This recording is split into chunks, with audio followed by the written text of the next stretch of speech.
नमस्कार दोस्तों, अगर आप छात्रवृत्ति के लिए आवेदन करने जा रहे हैं या फिर नवीनीकरण करने जा रहे हैं, तो यह वीडियो आपके लिए बहुत ही महत्वपूर्ण है। क्योंकि छोटी-छोटी गलतियों की वजह से हमारी स्कॉलरशिप नहीं आती है और हम बाद में कहते हैं कि हमारी स्कॉलरशिप नहीं आई, तो वो गलती ना हो इसके लिए ये वीडियो आप कंप्लीट देखिए।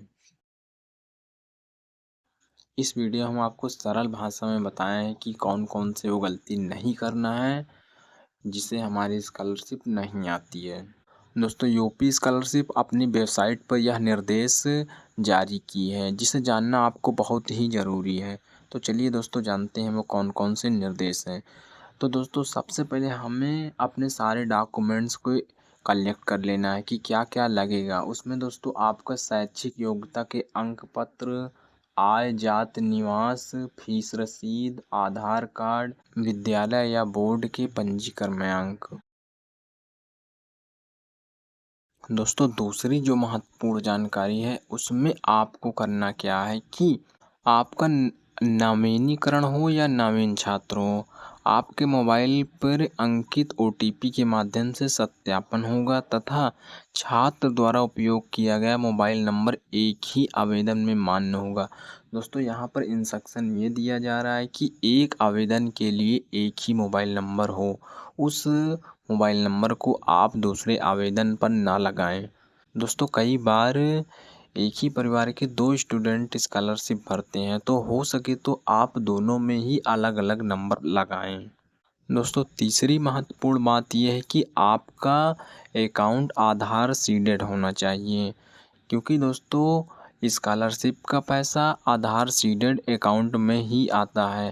दोस्तों, अगर आपको जानना है कि आधार सीडिंग कैसे किया जाता है तो कमेंट ज़रूर करें, हम आपको बताएं कि आधार सीडिंग आप घर बैठे कैसे कर सकते हैं अपने फ़ोन से। चौथी इम्पोर्टेंट बात यह है कि दोस्तों आप अपना आवेदन करने के पश्चात एप्लीकेशन को लॉक करने से पहले सभी जानकारियाँ आप खुद एक बार जांच लें।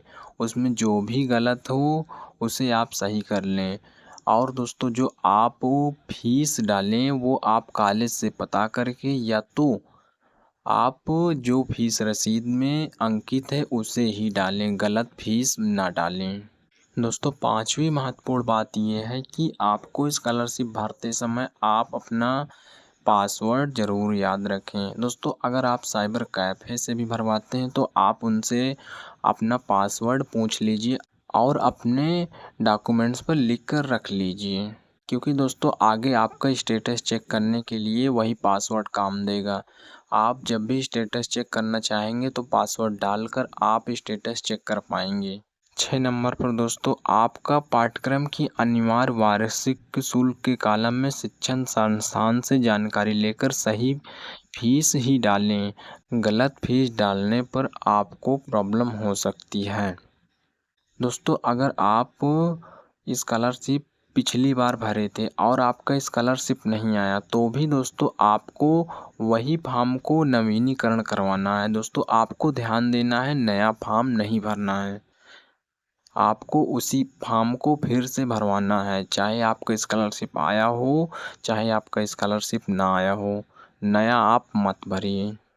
पॉइंट नंबर 7, छात्र एवं छात्राएं स्वयं का ईमेल आईडी व आधार से लिंक मोबाइल नंबर ही आवेदन करते समय लगाएं। आइए दोस्तों, अब जानते हैं कि हमें क्या चीज़ें नहीं करना है। तो दोस्तों, शिक्षा संस्थान में जमा करने के लिए जो आवेदन है आप उसे खुद जमा करने जाएं। दूसरी बात दोस्तों, किसी दूसरे आवेदन पत्र में उपयोग किए गए मोबाइल नंबर का पुनः प्रयोग करने पर छात्र का फाइनल प्रिंट मान्य नहीं होगा। तीसरी बात, आवेदन की अंतिम तिथि का इंतज़ार ना करें, क्योंकि दोस्तों अंतिम समय में स्कॉलरशिप की वेबसाइट पर लोड बढ़ जाता है और वेबसाइट बहुत स्लो चलने लगती है, जिससे आपका फॉर्म भरने में प्रॉब्लम होती है। दोस्तों, अंतिम इम्पोर्टेंट पॉइंट ये है कि छात्र छात्रा द्वारा आवेदन पत्र में त्रुटि, अपूर्ण, गलत प्रविष्टि भरने पर पूर्ण उत्तरदायित्व छात्र छात्रा का ही होगा। आवेदन पत्र निरस्त हो जाएगा तथा छात्रवृत्ति अनुमान्य नहीं होगी।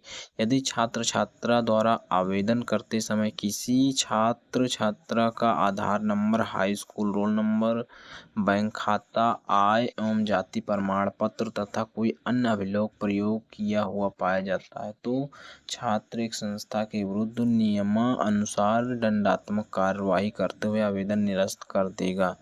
तो दोस्तों ये थी कुछ जानकारियाँ महत्वपूर्ण जिन्हें हमें स्कॉलरशिप भरने से पहले जान लेना है।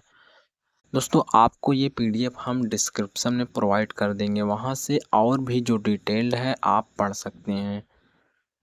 तो दोस्तों ये जानकारी आपको कैसी लगी हमें कमेंट करके ज़रूर बताएं और चैनल को ऐसे ही जानकारी के लिए सब्सक्राइब करके बेल आइकन प्रेस कर लें।